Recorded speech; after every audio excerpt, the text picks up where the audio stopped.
করতে গেলে প্রথমে আমাদের মনকে সংকুচিত না প্রসারিত করতে হবে। সংকুচিত মনে ভগবান কখনো প্রবেশ করেন না, দেবতারা কখনো প্রবেশ করে না। যার মনটা প্রসারিত হয়েছে তিনি ধার্মিক। কতখানি তার মধ্যে ধৈর্য শক্তি আছে জানেন তো? সাধন ভজন করতে গেলে অনেক রকমের কথা, অনেক রকমের চাপ মাথার মধ্যে এসে পড়ে, কিন্তু সবকিছুকে পেছনে ফেলে যে সামনের পথে এগিয়ে যেতে পারে, যিনি ধৈর্য ধারণ করে সামনে এগিয়ে যেতে পারে, তিনি ধার্মিক। ধর্ম প্রাপ্ত করতে গেলে, ভগবানকে প্রাপ্ত করতে গেলে ভগবানের যে 5টা গুণ, সেই 5টা গুণ আমাদের মধ্যে প্রকাশিত হয়। দেখুন, ভগবান শব্দটা 5টা অক্ষরে সৃষ্টি হয়েছে। ভ গ ব আ দন্তন্য। ভতে ভূ, ভূ মানে পৃথিবী, আর পৃথিবী মানে ধৈর্য। দেখুন, আমরা পৃথিবী মায়ের উপর বাস করছে। এই বিশ্ব ব্রহ্মাণ্ডে অনেক গ্রহ আছে, তাই না? সূর্যের চারদিকেই তো 9টা গ্রহ ঘুরছে। শাস্ত্রে বলেছে ব্রহ্মা মুরারি ত্রিপুরান্তকারী ভানু শশী ভূমি সুত বুধস্ব গুরুস্ব শুক্র শনি রাহু কেতু সর্বে গ্রহা শান্তিকরা ভবন্তু। কেউ যখন বাড়িতে গৃহপ্রবেশ করতে যায় বা বাড়িতে নারায়ণ পূজা করে, তখন গ্রহদের শান্তি দোষ করতে হয়, শান্তি দোষগুলো কাটিয়ে শান্তি স্থাপন করতে হয়। তখন এই গ্রহদেরকে মন্ত্রপুত করে তাদের আবাহন করা হয়। এই যে এখানে ঘট বসেছে, এখানে গ্রহ দোষকে কাটানো হয়েছে। আমাদের অনেক গ্রহ আছে, কিন্তু কোনো গ্রহে মানুষ বাস করে না, একমাত্র পৃথিবীতে বাস করে। তাই মানে পৃথিবী আমাদের মা। পৃথিবী মা কিরকম বলে, মায়ের মধ্যে যেরকম ধৈর্য ক্ষমতা একটু বাবাদের থেকে আলাদাই। হাজারো চাপ, হাজারো ব্যথা, হাজারো লাঞ্ছনা গঞ্জনাকে সহ্য করে মা তার সন্তানকে লালন পালন করেন।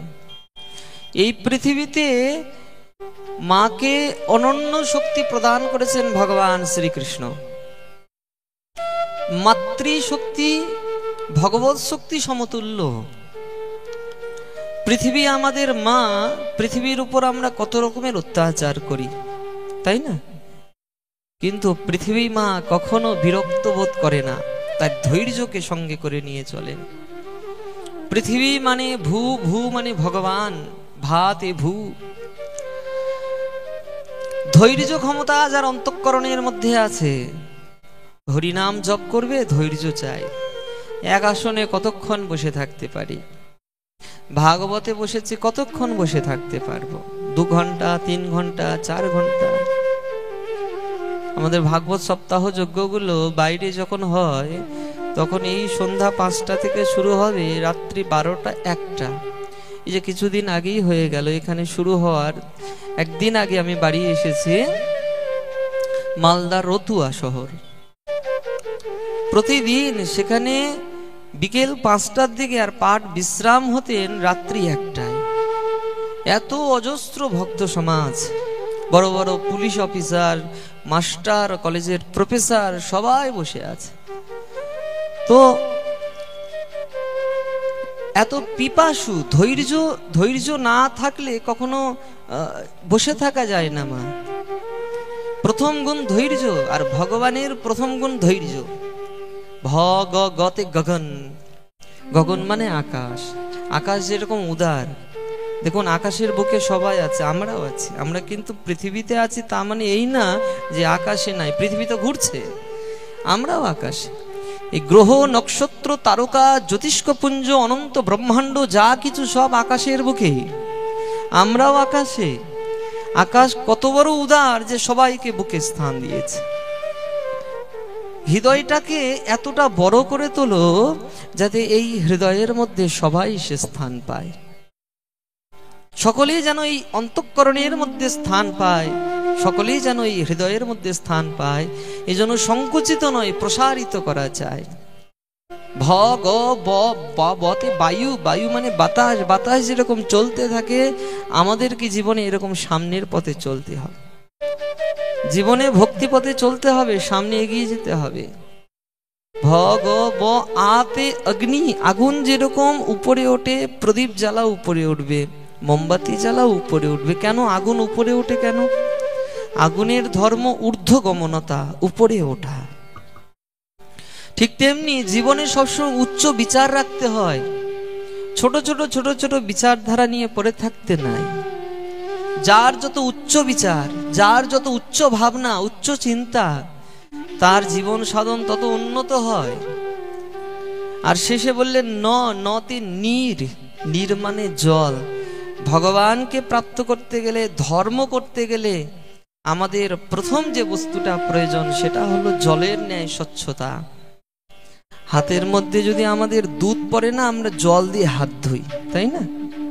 কিন্তু হাতের মধ্যে জল পড়ে কি দিয়ে ধুবো? ধোয়ার প্রয়োজন নাই, জল এমনিতেই পবিত্র।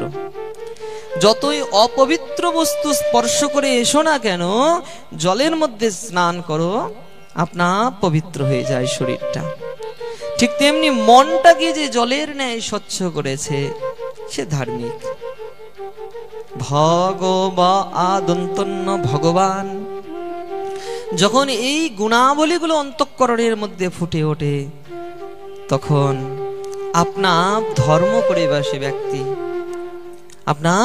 আর ধর্ম আমাদেরকে পদে পদে পদে পদে রক্ষা করে। প্রত্যেকটা ধার্মিক ব্যক্তিকে ঈশ্বর রক্ষা করেন। কেন রক্ষা করেন? কারণ তারা তখন ঈশ্বরের জন হয়ে যায়, ভগবানের জন হয়ে যান। কিরকম ভাবে রক্ষা করে? বলে ধর্ম কিরকম জানেন? কাপড়ের মতো। দুই উনুনে আগুনে জাল দিচ্ছে, দুই মা দুধ উতলে উঠেছে। এক মা দৌড়ে গেলেন, খালি হাতে দুধের ক্যানিংটা নামাতে গিয়ে সঙ্গে সঙ্গে হাত জ্বলে উঠলো, দুধে পড়ে গেল।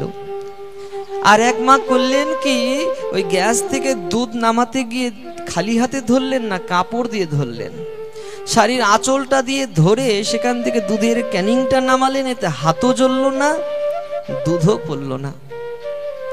ধর্ম এইরকম কাপড়ের মতো যে পদে পদে পদে পদে আমাদেরকে রক্ষা করে। এই জন্য ভাগবতের দ্বিতীয় শ্লোকে ধর্মের বর্ণনা করলেন।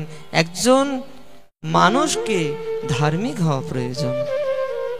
ভাগবতের তৃতীয় শ্লোক, নিগম কল্পতরুর গলিতম ফলম সুগমুখাত মৃতদ্রব্য সনিয়ুতম পীবতম ভাগবতম রসমালয়ম মুহুরহুরসিকা ভুবি ভাবুকা। ভাগবতের 3 নম্বর শ্লোকে বললেন, এই যে ভাগবত আমরা শুনছি না গ্রন্থ, এই গ্রন্থে 18,000 মন্ত্র আছে। একটা দুটো মন্ত্র না, 18,000 শ্লোক। কোনো কারণবশতই আপনারা পোস্টারে দেখবেন বৃন্দাবন থেকে আগত শিবস বিষ্ণুদাস বলে একজনের নাম লেখা আছে। উনি আসার কথা ছিলেন, ওনার হার্টের প্রবলেম হয়ে গেছে এর আগের ভাগবত সপ্তাহে, তাই উনি কোনো কারণবশত আসতে পারে নাই। উনি আসতেন সকালবেলা করে 18,000 মন্ত্র এখান থেকে শ্লোক করে পাঠ করতেন। ভাগবত সপ্তাহের নিয়ম যে ভাগবতের 18,000 মন্ত্রগুলো সকালবেলা করে পাঠ করতে হয়, সকালবেলা করে বসতে হবে। এখানে সকাল 6টায় বসবেন, তো দুপুর 12টায় মন্ত্র বলে উঠবেন। এইভাবে অনবরত তিনি 18,000 মন্ত্র 7 দিনের ভিতর তাকে সুসম্পূর্ণ করতেই হবে, নইলে সেটা সুসম্পূর্ণ ভাগবত সপ্তাহ যজ্ঞানুষ্ঠান নয়। তো কোনো কারণবশত উনি আসতে পারে নাই। তো 18,000 যে মন্ত্রগুলো আছে না, 12 স্কন্ধ বিশিষ্ট দিব্য ভাগবত মন্ত্র। মন্ত্র মানে মননাত্রায়েত ইতি মন্ত্র, যা আমাদের মনকে ত্রাণ করে, উদ্ধার করে